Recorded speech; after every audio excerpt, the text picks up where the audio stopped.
శ్రీమహాగణాధిపతయే నమః. ఓం గురుభ్యో నమః. ఓం శ్రీమాత్రే నమః.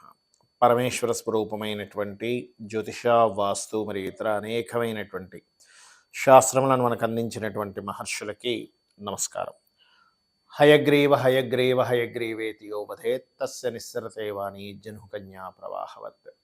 అరుణాం కరుణాతరంగితాక్షీం ధృతపాశాంకుశపుష్పబాణచాపాం అనిమాదిభిరావృతాం మయూకైః అహమిత్యేవ విభావయే భవానీ. శ్రీమాత్రే నమః. ప్రేక్షకులకి లలితాంబిక అమ్మవారి యొక్క అనుగ్రహం పరిపూర్ణంగా కలగాలని కోరుకుంటూ, మనకి 2025 సంవత్సరం జనవరి నుంచి డిసెంబర్ వరకు ఉన్నటువంటి గ్రహస్థితి ఎలా ఉంది? సహజంగా మనం చూసుకోవాల్సింది ఉగాదికి చూసుకోవాలి, తెలుగు సంవత్సర సంబంధంగా చూసుకుంటే, ఎందుకంటే మనకి అదే ప్రామాణికం. కాకపోతే కొంతమంది అడుగుతున్నటువంటి కోరిక మేరకు చాలామంది ఏంటంటే మనకి జనవరి టు డిసెంబర్ లేదా ఫైనాన్షియల్ ఇయర్గా మార్చి నుంచి అట్లా చూసుకుంటూ ఉంటారు. కాకపోతే చాలామంది ప్లానింగ్ ఏంటంటే జనవరి నుంచి డిసెంబర్లో ప్లానింగ్ చేసుకుంటారు కొన్ని విషయాలు, ముఖ్యమైనటువంటి అంశాలు. అందుకని చాలామంది అడగడం వల్ల మనం జనవరి టు డిసెంబర్ చేస్తున్నాం. కానీ ఉగాదికి వేరుగా ఉంటుంది. అది విశ్వవసునామ సంవత్సరం ఎలా ఉండబోతుంది అనేది వేరుగా చేస్తాం. అది అయితే ఇక్కడ ఎప్పుడైనా ఒకటే గుర్తుపెట్టుకోండి, మేజర్ ప్లానెట్స్ ఏవైతే ఉన్నాయో అవే సంవత్సర ఫలితాలకి ప్రధానం. ఇక్కడ ఈ సంవత్సరం 2025 సంవత్సరంలో 4 గ్రహాలు పర్టికులర్గా మారిపోతున్నాయి. ఏమిటవి అంటే, శని భగవానుడు ఇక్కడ ఉండేటువంటి శని మార్చి 29వ తేదీకి మీనంలోకి మారిపోతాడు. మీనంలో ఉండే రాహువు శని ఇద్దరూ కలిసి మే 30వ తేదీ వరకు కలిసి ఉంటారు. గుర్తుపెట్టుకోండి, ఇది ఒక డిఫరెంట్ కాంబినేషన్. అలాగే ఇక్కడ ఉన్నటువంటి రాహువు ఇక్కడికి మే 30వ తేదీకి, ఇప్పుడు ప్రజెంట్ ఇక్కడ ఉన్నటువంటి గురువు ఈయన వక్రించున్నాడు ప్రస్తుతం, ఈయన మే 15వ తేదీకి ఇక్కడ మారిపోతాడు. ఈ యొక్క గ్రహస్థితిని అనుసరించి ద్వాదశ లగ్నాల వారికి, లగ్నం తెలియదు అనుకున్న వారు రాశి నుంచి చూసుకోవచ్చు ఎటువంటి ఫలితాలు జరగనున్నాయి, ఏ విషయాల పట్ల జాగ్రత్తగా ఉండాలి. జ్యోతిషశాస్త్రం అంటే ఏదో భయపెట్టేదో భయపడేదో కాదు, ప్లానింగ్ చేసుకోవడానికి మీకు మార్గాన్ని చూపించేది. కాబట్టి ఈ యొక్క ఫలితాలు చెప్తుంది నేనప్పటికీ కూడా చెప్పిస్తుంది సాక్షాత్ లలిత అమ్మవారిగా భావిస్తూ ఒక్కొక్క లగ్నం గురించి మనం తెలుసుకుందాం. వృషభ లగ్నము, వృషభ రాశి. వృషభం వారి కనుక చూసుకుంటే, మీకు ప్రస్తుతం గురువు రాశిలో ఉన్నాడు. ఎప్పుడైతే గురువు రాశిలో సంచరిస్తున్నాడో, ఇది లాభాధిపతి రాశిలో సంచరిస్తున్నాడు. ఎప్పటి వరకు? మే 15వ తేదీ వరకు. మే 15వ తేదీ తర్వాత 2లోకి వెళ్తాడు. 2లోకి వెళ్ళినటువంటి గురువు ఎటువంటి ఫలితాలు ఇస్తాడు అంటే, ఖచ్చితంగా వ్యాపారాల్లో 100% మే 15వ తేదీ నుంచి లాభాలు పెరుగుతాయి. బట్ మీ జన్మజాతకం కూడా చూసుకోవాలి. మీ జన్మజాతకంలో మీ మహాదశలు ఎంతవరకు సహకరిస్తున్నాయి అనేటువంటి దాన్ని స్పష్టంగా మీరు పరిశీలన చేసుకొని వెళ్ళాలి. బట్ గోచారం మాత్రం అనుకూలిస్తుంది. మే 15వ తేదీ నుంచి ఎప్పుడైతే గురువు 2లోకి వెళ్తాడో లాభాలు ఖచ్చితంగా వచ్చి తీరుతాయి, అందులో ఎటువంటి డౌట్ లేదు. రైట్. అయితే అందులో కూడా ఎటువంటి లాభాలు అంటే, అందరూ చాలామంది ఏం చేస్తారంటే, లాభాలు వస్తాయన్నారు కానీ నేను వెళ్ళిపోయి షేర్ మార్కెట్లోకి వెళ్ళిపోయి డబ్బులు పెట్టేస్తా అంటారు. అది కాదు. మీకు షేర్ మార్కెట్ యోగం ఉంది, ఖచ్చితంగా వస్తాయి. యోగం లేకపోతే రావు, గుర్తుపెట్టుకోండి. అలాగే ఈ శని భగవానుడు కూడా లాభంలోకి వస్తున్నాడండి. కాకపోతే శని లాభంలోకి వస్తున్నందుకు గురు రాసుల్ని శని ఆక్యుపై చేసి శని యొక్క ఎనర్జీస్తో 2లోకి వచ్చాడు కాబట్టి కొంచెం మీకు మరింత లాభాలు రావాలి. స్లో డౌన్ అవుతున్నాయండి, వస్తున్నాయి కానీ స్లోగా వస్తున్నాయి. ఈరోజు ఇస్తా అన్న వ్యక్తి వారానికి ఇస్తున్నాడు. ఇది తలనొప్పిగా ఉంది అనుకునేటువంటి వారు సింపుల్గా ఏం లేదు, మీరు చక్కగా విష్ణు సహస్రనామాలు చదువుకోవడము లేదా వినడము, లేదా శని భగవానుడి దగ్గర దీపారాధన చేయండి. ఇదేంటంటే లాభంలో ఉన్నాడు కదా శని, మళ్ళీ ఎందుకు దీపారాధన చేయాలంటే, గురువు ఇచ్చే సెకండ్ హౌస్ ఎనర్జీస్ని కొంచెం మందగిస్తూ ఉంటుంది శని తన రాశుల్లో ఉన్నప్పుడు. కాబట్టి ఈ యొక్క విషయాన్ని జాగ్రత్తగా చూడండి. అలాగే ఈ రాహు దశమంలోకి వస్తున్నాడు మే 30వ తేదీ నుంచి. కాబట్టి విదేశాలకు వెళ్ళి ఉద్యోగం చేద్దాము అని అనుకునేటువంటి వారు చాలా అనుకూలత మే 30వ తేదీ నుంచి 2025వ తేదీ సంవత్సరంలో. కాకపోతే కేతువు 4లోకి మారక ముందే మీరు ఏదైనా ప్రాపర్టీ తీసుకోవాలనుకుంటే, కేతువు మారే ముందే తీసేసుకోండి. మే 30కి ఎప్పుడైతే కేతువు 4లోకి వస్తాడో, తీసుకునే ప్రాపర్టీ విషయంలో ఏదో ఒక గవర్నమెంట్ ఇష్యూస్ అదనో ఇదనో అవుతూ ఉంటుంది. అదేవిధంగా విద్యార్థులు ఏదైనా కోర్సెస్ చేయాలనుకున్నా కూడా మే 30 లోపలే చేయండి. అలాగే మీకు పంచమంలో కేతు మే 30 వరకు ఉంటున్నాడు కాబట్టి మీకు ఏమవుతుందంటే, కొంత ఫ్రెండ్స్ విషయంలోని, షేర్ మార్కెట్ విషయంలోని, లవ్ అఫైర్స్ విషయంలోని కొంత తెలియని చిన్న డిస్ప్యూట్స్, డిస్టర్బెన్సెస్ వస్తుంటాయి. అదేవిధంగా మే 30 వరకు కూడా మీరు 2025 మే 30 వరకు గణపతిని ఆరాధిస్తూ ఉండండి.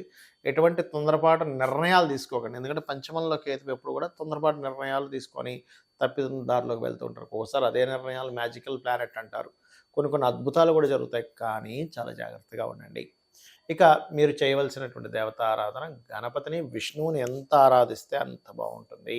దేశకాల సంబంధంగా కలిగేటువంటివి ఎటువంటివి ఉంటాయి సర్వసాధారణంగా ఈ యొక్క గ్రహాలు మారినప్పుడు అంటే, మనము గత వీడియోలో చెప్పుకున్నాం ఒక 1.5 ఇయర్ బ్యాకే. ఏంటంటే శని ఒక్కొక్క రాసుల్లో ఉన్నప్పుడు ఒక్కొక్క రెవల్యూషన్ తీసుకొస్తాడు. బిజినెస్ పరంగా చాలా మార్పులు తీసుకొస్తాడు అని.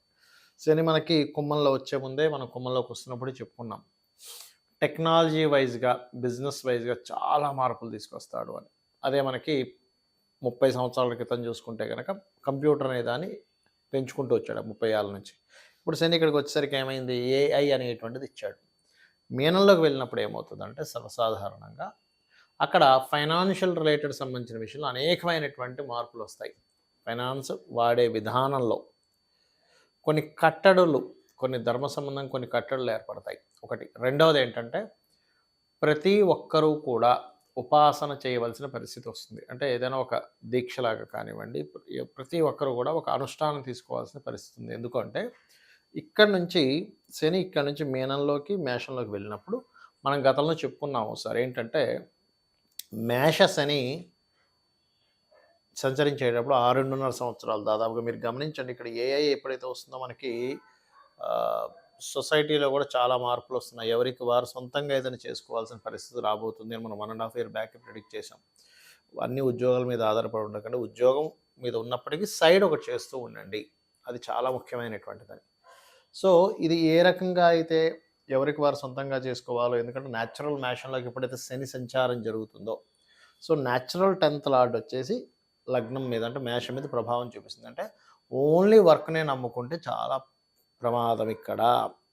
ఇదేదో మిమ్మల్ని భయపెట్టడానికి కాదు, మిమ్మల్ని ముందుగా హెచ్చరిస్తూ మీరు బాగుపడాలని చెప్తున్నటువంటి అంశం. అలాగే ఇక్కడ ఇంకోటి ఏంటంటే ఓన్గా ఏదైనా చేసుకోవాలి. శని నీచబడుతున్నప్పుడు మనం ఉద్యోగాల మీద ఆధారపడకూడదు. సొంతంగా ఏదైనా ఒక చిన్న కర్మాగారం, చిన్నగా మనం ఓన్గా ఏదైనా సేల్ చేయగలమా ఆన్లైన్లో, లేకపోతే ఇంకేదైనా చేయగలమా అనేటువంటి దాంట్లోకి వెళ్ళాలి. దీంతో పాటు ఇక్కడ మనకి చూడండి కొన్ని బ్లాక్ మ్యాజిక్స్ అని ఇట్లాంటివన్నీ పెరుగుతూ ఉన్నాయి. ఈ శని మీన మేషరాశుల్లో సంచరించేటప్పుడు ముఖ్యంగా కొన్ని ధర్మ సంబంధించినటువంటి విషయాలకి, కొన్ని కోర్టు రిలేటెడ్ సంబంధించిన ఇష్యూస్కి, కొన్ని నెగటివ్ ఎనర్జీస్కి ప్రభావం ఎక్కువగా ఉంటుంది ఇక్కడ శని సంచారం జరిగేటప్పుడు. అందుకని ప్రతి ఒక్కరు కూడా వారి వారి లగ్నాలను బట్టి, వారి వారి రాసులను బట్టి, వారికి ఏ దేవత ఇష్టమైతే ఆ దేవత అనుష్ఠానం రోజు ఉదయం ఒక అరగంట, సాయంత్రం ఒక అరగంట సేపు చేసుకోవడం మిమ్మల్ని, మీ యొక్క కుటుంబాలను అన్నింటినీ రక్షిస్తుంది. ఇది ముఖ్యంగా గుర్తుపెట్టుకోండి. మీ జన్మజాతకం ఎలా ఉన్నా, అక్కడ ధనయోగం ఉన్నా లేకపోయినా, అంటే జన్మజాతకంలో 12 భావాలు ఉంటాయి. ఆ 12 భావాలు ఎలాగున్నా కూడా మీరు అమ్మవారిని పట్టుకోగలిగితే, లేదా మీ ఇష్టదేవతని అంటే లలితాదేవిని పట్టుకుంటారా, విష్ణువునా, లేకపోతే శివున్నా, కాళికా అమ్మవారినా, లేకపోతే దశమహావిద్యల్లో ఏదైనా ఒక విద్యను తీసుకొని గురువుగారుల దగ్గర తీసుకొని మీరు ఉపాసన చేస్తున్నారా అనేటువంటి చాలా ముఖ్యమైనటువంటి అంశం రాబోయేటువంటి 5 to 6 years లోపల. ఎందుకంటే మనకి ఇక్కడ శని భగవానుడు ఇక్కడికి మారబోతున్నాడు. దీనివల్ల చాలా చాలా మార్పులు వస్తాయి. అదేవిధంగా శనితో పాటు మనకి గురువు కూడా ఇక్కడికి వెళ్తున్నాడు. ఎప్పుడైతే గురువు ఇక్కడికి వెళ్తాడో మే 15వ తేదీ నుంచి వ్యాపార సంబంధించినటువంటి విషయాల్లో అనేకమైనటువంటి అద్భుతమైనటువంటి అవకాశాలు కావచ్చు, మార్పులు కావచ్చు బాగుంటుంది. అదిగాక మనకి విశ్వవసు నామ సంవత్సరం నెక్స్ట్ చెప్పుకున్నాం. క్రోధినామ సంవత్సరం అంత ఘోరంగా అయితే ఉండదు, గుర్తుపెట్టుకోండి. అలాగే కేతువు ఎప్పుడైతే ఇక్కడికి వస్తున్నాడో, రవి రాసుల్లోకి వస్తున్నాడో, రవి అధిపతి అవుతాడు నెక్స్ట్.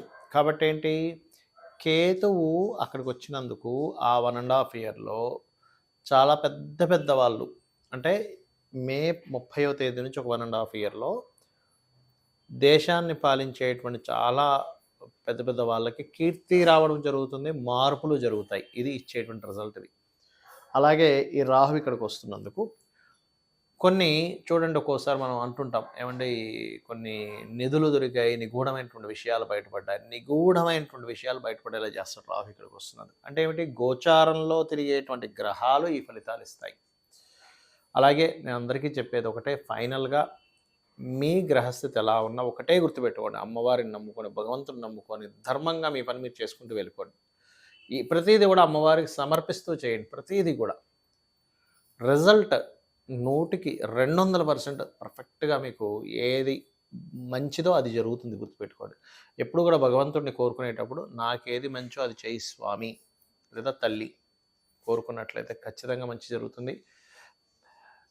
ఇక్కడ ఒకటేంటంటే మెయిన్‌గా ఈ మీన, మేషరాశుల్లో సంచరించేటప్పుడు వీలైనంత మట్టుకు కాలభైరవుడిని గానీ, లేదా కాళికా అమ్మవారిని గానీ ఎవరైతే ఎక్కువగా స్మరిస్తారో మీ ఇష్టదైవాన్ని కూడా స్మరించుకోవచ్చు. దానికేం ప్రాబ్లమ్ లేదు. ఇంకొంచెం నెగెటివ్ ఎనర్జీస్ లాంటివి ఏవి కూడా ప్రభావం పడకుండా ఉంటుంది. ఇది గుర్తుపెట్టుకోండి. శ్రీమాత్రే నమః.